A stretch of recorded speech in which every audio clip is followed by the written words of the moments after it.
Assalamualaikum warahmatullahi wabarakatuh. Saya Silviona Pratiwi dengan NIM 1916050103 dari Prodi Perbankan Syariah UIN Imam Bonjol Padang BP 19. Baiklah, di sini saya akan menjelaskan produk-produk pembiayaan dalam perbankan syariah. Yang pertama ada produk giro. Adalah produk berupa titipan dari masyarakat, biasanya menggunakan akad wadiah. Akad wadiah sendiri terbagi menjadi dua. Yang pertama wadiah yat amanah dan wadiah yat damanah.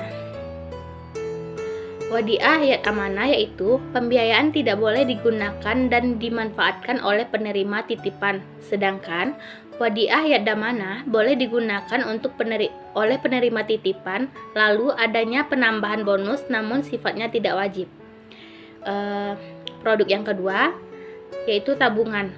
Produk tabungan biasanya menggunakan akad mudharabah ataupun akad wadiah, tergantung kesepakatan bank dengan pemilik dana.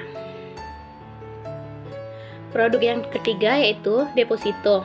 Adalah produk investasi di mana bank akan memberikan bagi hasil dan dana yang diinvestasikan dari nasabah. Sebagai imbalan, bank akan memberikan bagi hasil kepada nasabah sesuai dengan nisbah yang telah disepakati.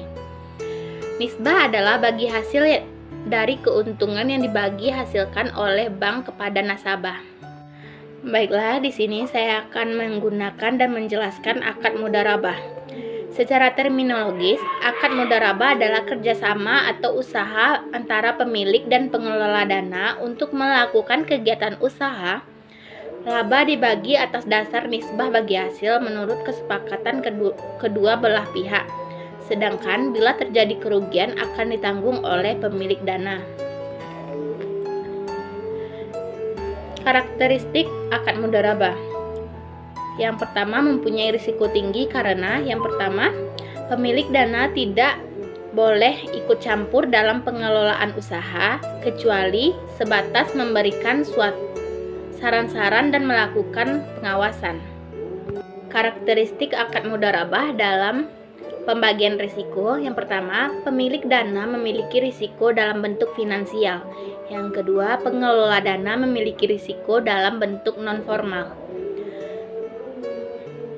Karakteristik mudharabah menurut pembagian keuntungan. Yang pertama, menggunakan akad nisbah yang disepakati. Yang kedua, menggunakan nilai realisasi keuntungan yang mengacu pada laporan hasil usaha periodik yang disusun oleh pengelola dana.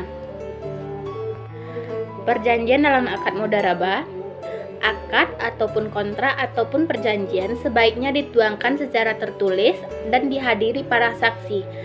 Dan dalam perjanjian harus mencakup berbagai aspek antara lain tujuan mudharabah, nisbah pembagian, keuntungan, dan ketentuan pembagian modal, dan hal-hal yang dianggap sebagai kehalalan pengelolaan dana dan sebagainya. Sedangkan rukun dan ketentuan akad syariah mudharabah, yang pertama, pelaku ada dua, yaitu pemilik dana dan pengelola dana. Yang kedua, objek mudharabah yaitu modal dan kerja. Yang ketiga, ijab kabul atau persetujuan antara kedua belah pihak. Yang keempat, nisbah keuntungan. Contoh kasus akad mudharabah yaitu contoh seorang Bapak Suradi adalah seorang PNS yang memiliki usaha warnet yang akan membuka cabang warnet baru untuk menambah penghasilannya. Namun ia tidak memiliki modal yang cukup, jadinya ia memutuskan untuk melakukan pembiayaan mudharabah ke bank muamalat.